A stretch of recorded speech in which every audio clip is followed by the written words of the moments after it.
Ya, selamat siang semuanya. Pada pertemuan kita hari Selasa tanggal 20 yaitu menyangkut masalah biaya peralatan ya.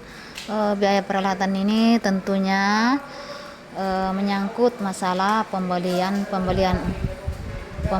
bahan peralatan untuk dipakai di dalam pekerjaan-pekerjaan yang kita mau pergunakan di dalam suatu kemudian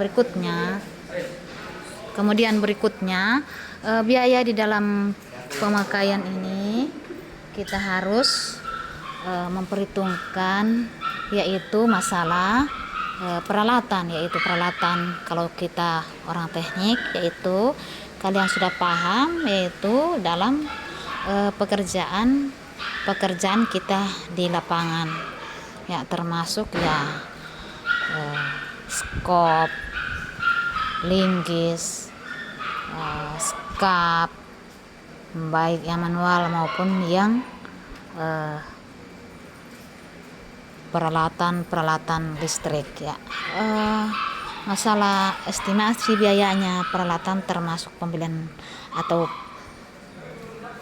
disewa, termasuk mobil, kemudian memindahkan transportasi, memasang baliho, membongkar dan pengoperasian selama konstruksi berlangsung ya. Tentunya itu semua biaya peralatan. Apabila kontraktor tidak mempunyai alat penting yang diperlukan untuk menangani proyek, maka harus memutuskan untuk membeli atau menyewanya ya. Kalau kita tidak mampu untuk menganggarkan peralatan, tentunya kita bisa sewa di mana tempat disewa. Contohnya scaffolding atau setelan yang dipakai di proyek bisa disewa. Kemudian jika kontraktor memiliki alat yang dimaksud, biasanya harus mempertimbangkan beberapa hal ya.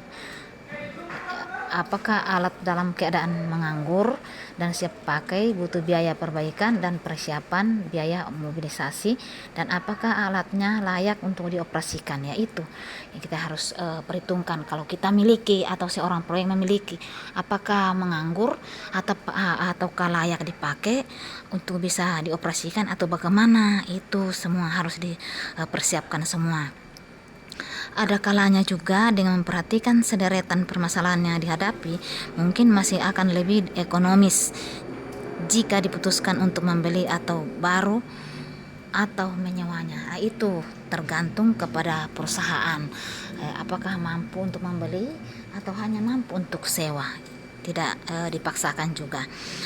Berikut biaya tak langsung ya. Ini biaya tak langsung ini juga dibedakan menjadi dua golongan, yaitu biaya umum, yang mana dikatakan bahwa biaya umum dan biaya proyek ya. Ada biaya umum dan ada biaya proyek.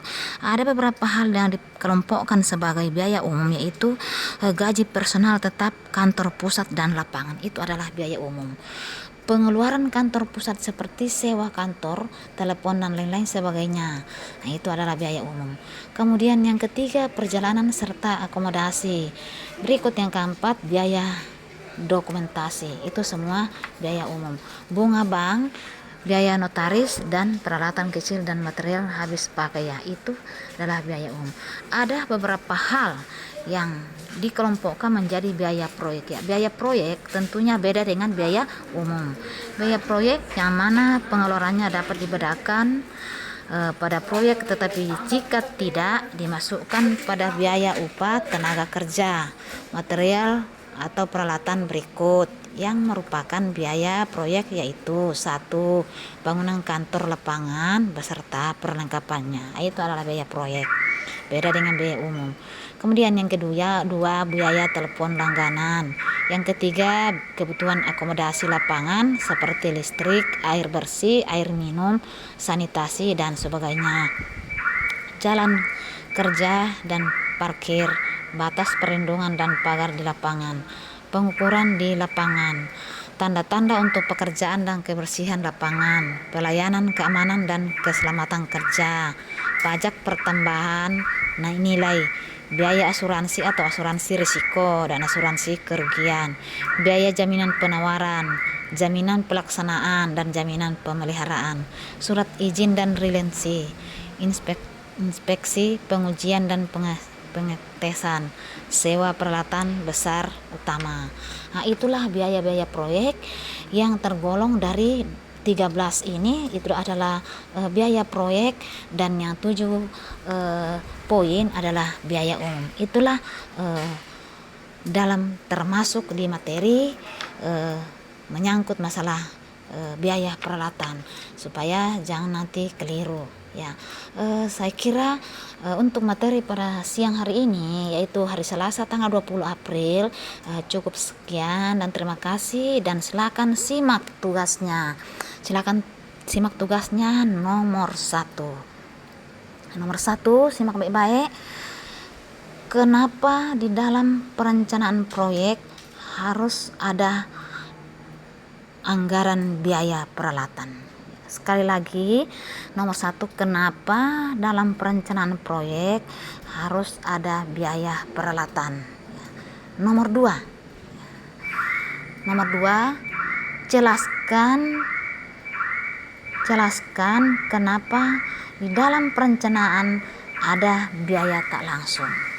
Sekali lagi, jelaskan kenapa dalam perencanaan proyek ada biaya tak langsung. Nomor 3, jelaskan perbedaan biaya umum dan biaya proyek. Nomor 3, jelaskan biaya umum dan biaya proyek. Sekian dan terima kasih. Selamat mengerjakan tugasnya, dan jangan lupa mengabsen dan kirim kembali ke link pengumpulan tugas untuk menambahkan nilai semesternya nanti. Terima kasih. Haleluya. Sudah untuk besok itu.